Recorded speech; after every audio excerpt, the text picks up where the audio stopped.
আচ্ছা, কখনো কি মনে হয়েছে যে ওষুধ ছাড়াই শুধু আঙুলের ছোঁয়ায় যদি শরীরের ব্যথা কমে যেত? চলুন, আজকে আমরা ব্যথা সারানোর এমনই এক পুরনো কিন্তু দারুণ এক পদ্ধতি নিয়ে কথা বলি। তো আজকের এই আলোচনাটা আমরা কিভাবে সাজিয়েছি? প্রথমে আমরা বোঝার চেষ্টা করব যে ব্যথা জিনিসটা আসলে কি। তারপর দেখব এর একটা পুরনো বিকল্প সমাধান, জানব সেটা কিভাবে কাজ করে।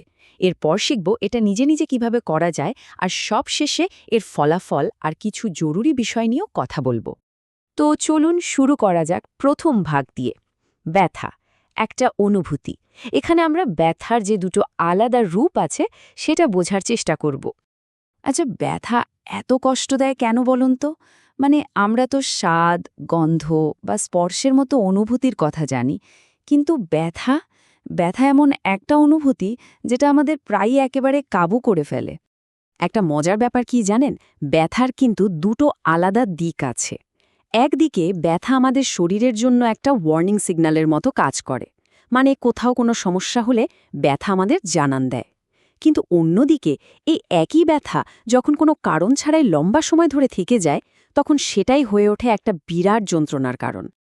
আর এই লম্বা সময় ধরে চলতে থাকা ব্যথা থেকে বাঁচতে আমরা কি করি? সাধারণত ওষুধের সাহায্য নিই, তাই না? কিন্তু অনেকেই হয়তো এটা খেয়াল করি না যে এই সব ওষুধের সাইড এফেক্ট আমাদের শরীরে দীর্ঘমেয়াদী ক্ষতিও করতে পারে। তাহলে উপায়টা কি? চলুন এবার আমাদের দ্বিতীয় অংশে যাওয়া যাক। ওষুধের একটা প্রাচীন বিকল্প, নিরাময়ের এমন এক শিল্প যা প্রায় হারিয়েই গিয়েছিল। এই পদ্ধতিটার নাম হল প্রেশার থেরাপি। সহজ কথায় চাপ দিয়ে চিকিৎসা, মানে শরীরের কিছু নির্দিষ্ট পয়েন্টে চাপ দিয়ে ব্যথা কমানোর একটা কৌশল। এটা কিন্তু চীনের সেই বিখ্যাত আকুপাংচার পদ্ধতির কাছাকাছি একটা ব্যাপার।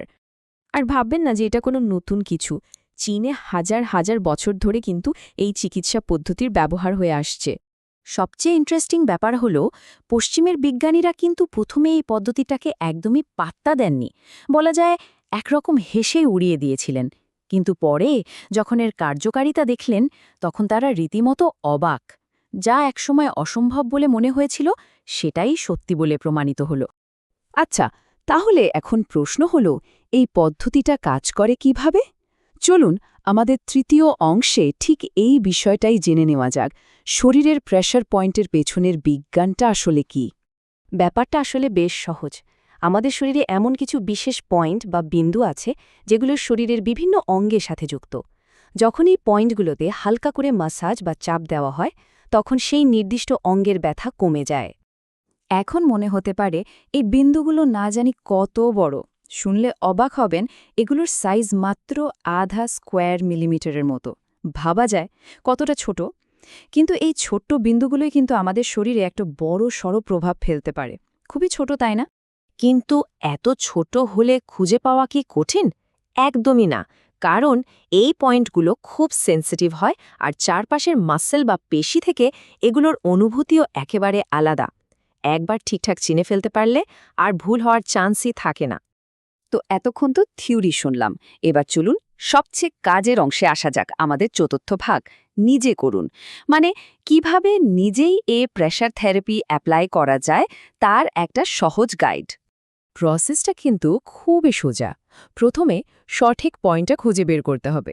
তারপর তর্জনী বা বুড়ো আঙ্গুলের ডগাটা সেখানে রাখুন। এবার আস্তে করে নিচের দিকে চাপ দিন, আর হালকা করে আঙুলটা নাড়াতে বা ঘোরাতে থাকুন। কিন্তু এটা কতটা কাজ করে? বলা হয় মাথা ব্যথা বা আর্থ্রাইটিসের জন্য ওষুধ খেলে যেরকম আরাম পাওয়া যায়, এই পদ্ধতিতে প্রায় সেরকমই, এমনকি তার চেয়েও বেশি আরাম পাওয়া যেতে পারে।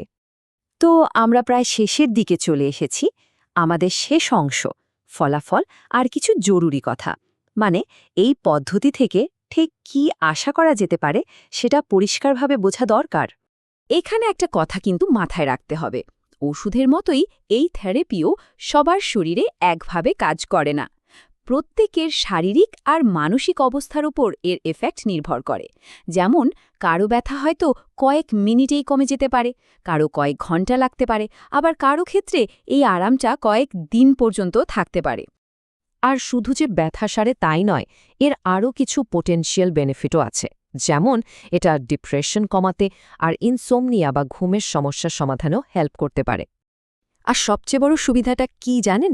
বারবার ম্যাসাজ করলেও কিন্তু এই পয়েন্টগুলোর কার্যকারিতা একটুও কমে না। মানে যখনই দরকার পড়বে তখনই একই পদ্ধতিতে চাপ দিয়ে আরাম পাওয়া সম্ভব। তাহলে শেষে গিয়ে প্রশ্নটা এটাই দাঁড়ায় যে নিজেকে সারিয়ে তোলার আসল ক্ষমতাটা কি আমাদের শরীরের মধ্যেই লুকিয়ে আছে? হয়তো এর উত্তরটা আমরা যতটা কঠিন ভাবি তার চেয়ে অনেক বেশি সহজ।